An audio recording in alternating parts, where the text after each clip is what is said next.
Inilah legenda Baru Klinting yang sebenarnya. Bagian pertama.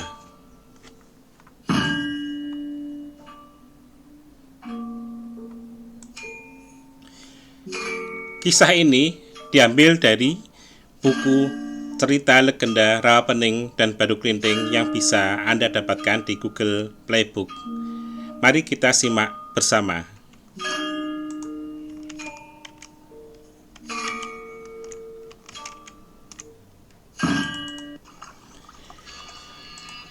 Ngasem merupakan sebuah dusun yang masih berada di kawasan Kecamatan Ambarawa, Kabupaten Semarang.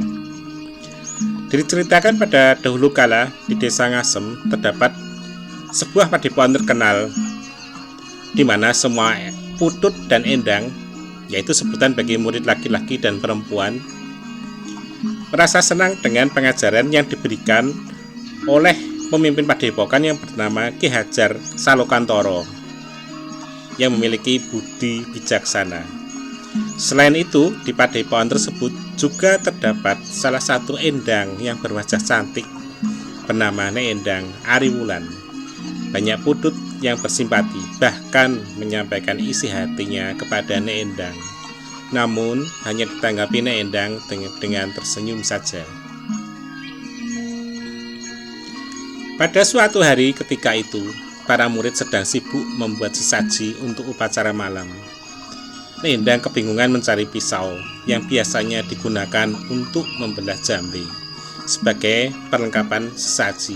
Dengan hati yang terpaksa, dia menghadap Ki Hajar supaya bersedia meminjamkan pisaunya.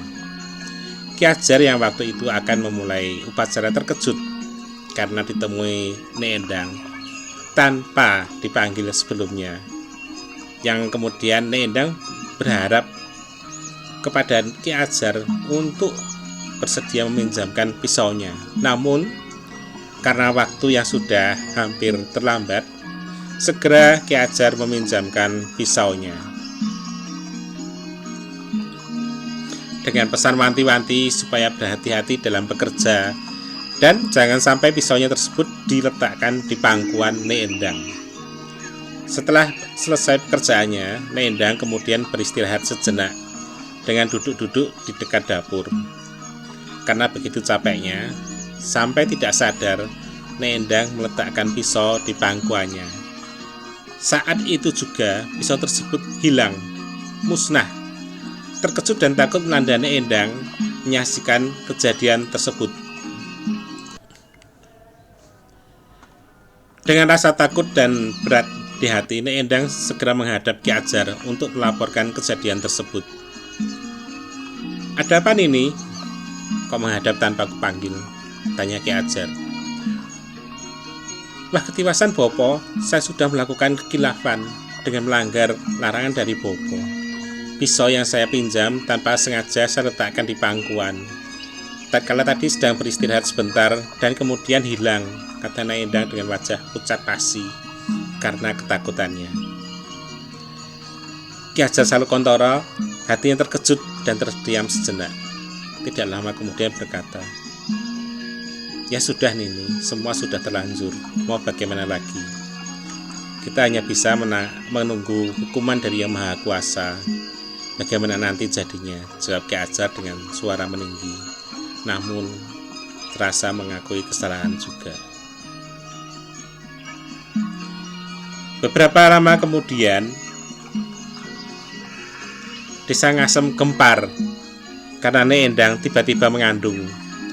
Hal ini menjadikan perguncingan ramai antara murid-murid padepokan dan antar warga di sana. Ki Hajar yang mendapat laporan dari santri kemudian memerintahkan untuk menghadapkan Nyai Endang kepada Ki Hajar. Para santri kemudian menghadapkan Nyai Endang kepada Ki Hajar. Ki Hajar kemudian beliau berkata, "Nini, memang sudah menjadi kodrat dalam kehidupan manusia. Ada senang, ada susah, ada sehat, ada sakit. Dengan datangnya hukuman dari Tuhan yang berwujud dengan keberadaan dirimu yang mengandung secara tiba-tiba, maka mau tidak mau harus dijalani. sedangkan saya sendiri akan bertapa memohon belas kasihan dari Tuhan. Hanya saja, sebelum saya bertapa di Gunung Telomoyo, saya menitipkan genta ini kepadamu. Genta ini akan bermanfaat kelak kepada anak yang engkau kandung nantinya. Sudah ini kita berpisah di sini dan saling mendoakan, ucap Ki Ajar dengan berduka. Wis padha soang-soangan ya Nini. Sepeninggal Ki Ajar Salokantoro, Putut yang tertua diberi tanggung jawab untuk mengurusi padepokan, sedangkan Nek Endang sendiri karena sudah dianggap mencemari padepokan, kemudian ditempatkan di pagedokan atau di kandang kuda di belakang padepokan. Kemudian lahirlah si jabang bayi dari rahim Nek Endang. Namun anehnya, tidak seperti jabang bayi yang berwujud manusia. Jabang bayi Nek Endang berwujud ular naga. Yang anehnya lagi, biarpun berwujud ular naga, namun tindak tanduknya tidak rubahnya seperti bayi lain pada umumnya. Bisa menangis dan berucap. Hal ini tentu saja menambah kegemparan padepokan. Para Putut dan Endang tidak henti-hentinya mengunjungi Nek Endang. Ada yang mencemooh karena dulu cintanya tidak ditanggapi. Ada lagi yang menyalahkan Nek Endang karena tidak bisa menjaga kehormatannya. Bahkan ada yang menyuruhnya untuk membuang bayinya itu karena dianggap bayi kutukan dan akan membawa malapetaka di padepokan. Nek Endang sendiri yang menjadi bahan sindiran dan ejekan hanya bisa menangis dalam hati dan tatkala berada di kandang kuda bersama bayinya. Dia tidak henti-hentinya berdoa, membacotkan permohonan kepada Tuhan agar dia dan bayinya senantiasa diberi keselamatan bersama mereka berdua sampai pada saat nantinya. Walaupun para Putut dan Endang sudah berkali-kali menyuruh Nek Endang untuk membuang bayinya, namun yang namanya anak tetap adalah anak. Sing jenenge anak kuwi kencana wingko. Sehingga Nek Endang tetap merawat bayinya dengan penuh kasih sayang seperti halnya ibu-ibu yang lain pada umumnya. Walaupun banyak yang menghina dan mengolok-olok Nek Endang dan anaknya. Hari, bulan dan tahun berganti, sang naga yang semakin besar sekarang sudah menginjak dewasa. Pada suatu hari, si naga tersebut menemui ibunya dengan wajah yang agak sedih. Ono apa to, Ngger, kok kawit mengutak gatekke? Kowe kok katon sungkawa ing galih. Kaya dene ngalamun serta lungguhmu ya ora jenak kaya mengkono. Ada apa nak? Sejak tadi aku perhatikan. Kok tampak bersedih dan melamun serta dudukmu terlihat tidak tenang, tanya Nek Endang kepada anaknya yang semata wayang itu. Duh Biyung, terus terang saja. Aku ini kan sudah besar. Sudah saatnya aku mengerti siapa bapakku, kata si naga sambil tertunduk, takut menyinggung perasaan ibunya. Lah kenapa kowe nakoke bab iku to, Ngger? Ana apa? Tumben engkau menanyakan hal itu to, Ngger. Ada apa? Tanya Nek Endang lagi. Amarga putramu iki wis bola-bali dinggo nyek-nyekan lan dina dening para cantrik kang ana ing kene. Jarene aku iki bocah Sukerta. Saliyane merga wujudku naga, aku uga ora duweni bapa. Beda karo liya-liyane. Karena putramu ini sudah berkali-kali diejek dan dihina oleh para cantrik di sini, kata mereka. Aku ini anak kutukan.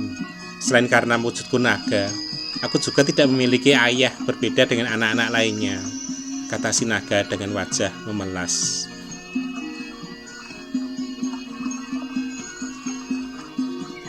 Nek Endang terdiam, menerawang sejenak sambil menghela nafas panjang. Kemudian dengan wajah agak berduka, Nek Endang memandang wajah putranya dan kemudian berkata,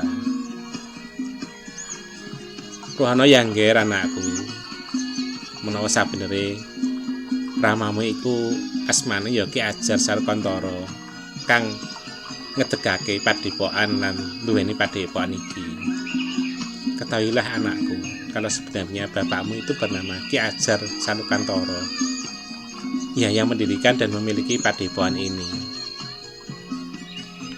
Kemudian dengan wajah agak tersipu, Nek Endang menceritakan awal mula kejadian dari Nek Endang meminjamkan pisau kepada Ki Ajar sampai pada mengandung si naga. Lah saiki Kanjeng Rama nang ngendi to Yung? Kok ora muncul ana ing kene? Lah sekarang Kanjeng Rama di mana to Yung? Kok tidak tampak di sini? Tanya si naga penasaran.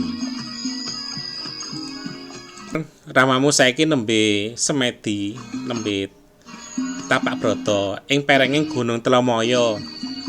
Ketahuilah nggir, Ramamu sekarang sedang bertapa di lereng Gunung Telomoyo, jawab si Nek Endang menjelaskan. Menawa mengkono, aku nyuwun idi palilahmu Yung kanggo sumusul Kanjeng Rama ing petapane ya Yung. Sekalian keluar dari padepokan ini daripada cuma diejek dan dihina oleh para santri di sini, tanya si naga dengan berharap-harap cemas.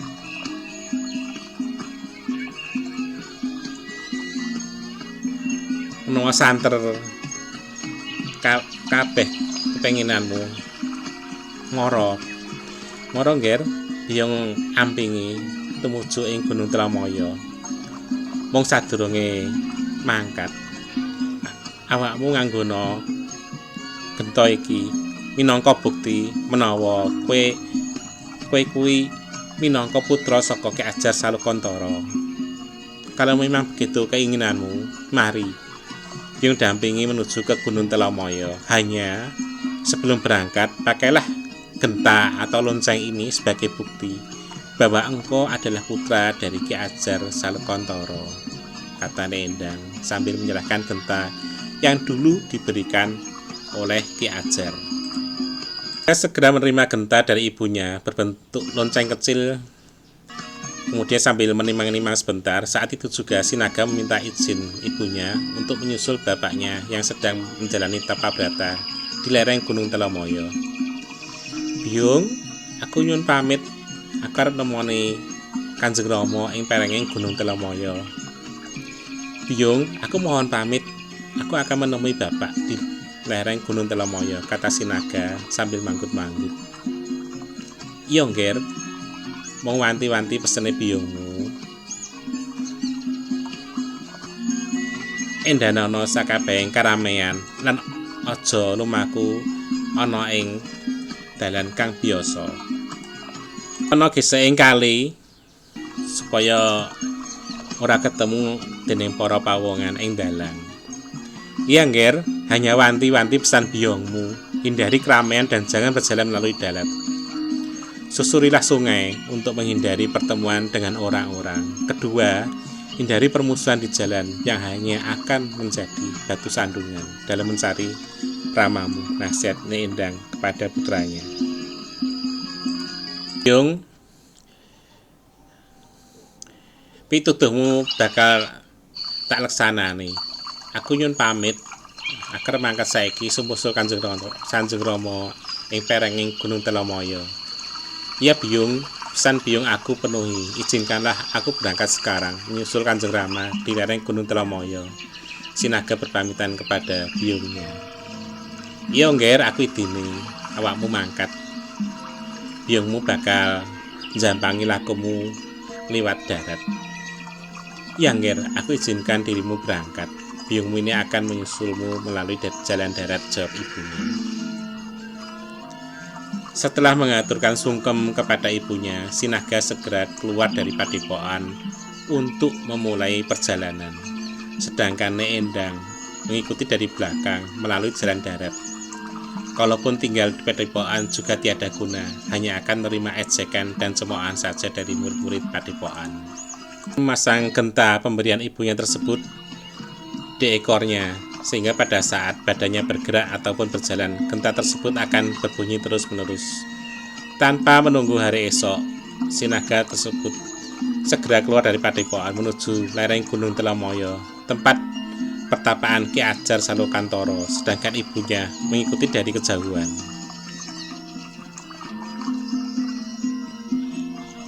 Sinaga, putrane Endang, berjalan dengan menyusuri sungai yang menuju ke arah Gunung Telomoyo.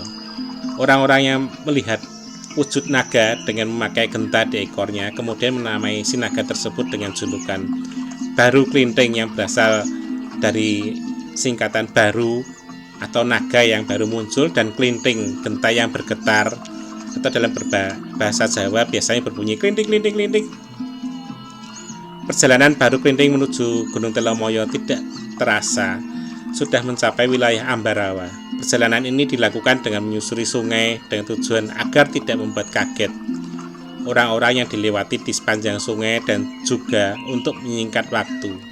Biarpun sudah diusahakan berjalan dengan menyusuri sungai agar tidak membuat kaget dan ketakutan orang-orang yang dilewati, namun ternyata masih juga membuat terkejut dan ketakutan orang-orang yang dilewati oleh Baru Klinting. Orang-orang yang terkejut itu sebagian berlari menyelamatkan diri, sebagian lagi mencari batu dan melempari Baru Klinting dengan seadanya, batu yang ada di tangan mereka, dan kemudian ada yang mencaci maki seenaknya kepada Baru Klinting.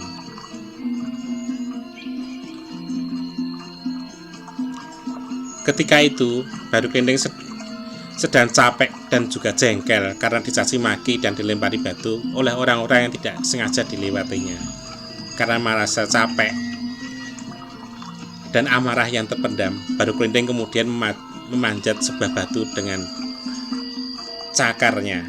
Sampai di atas, Baru Klinting beristirahat.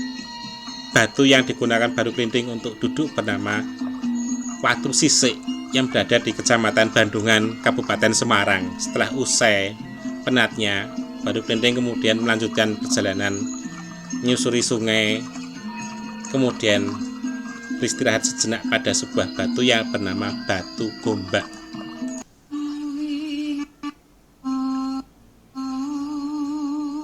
Bagaimana selanjutnya kisah Baru Klinting? Kita akan mengikuti pada bagian kedua dari kisah ini.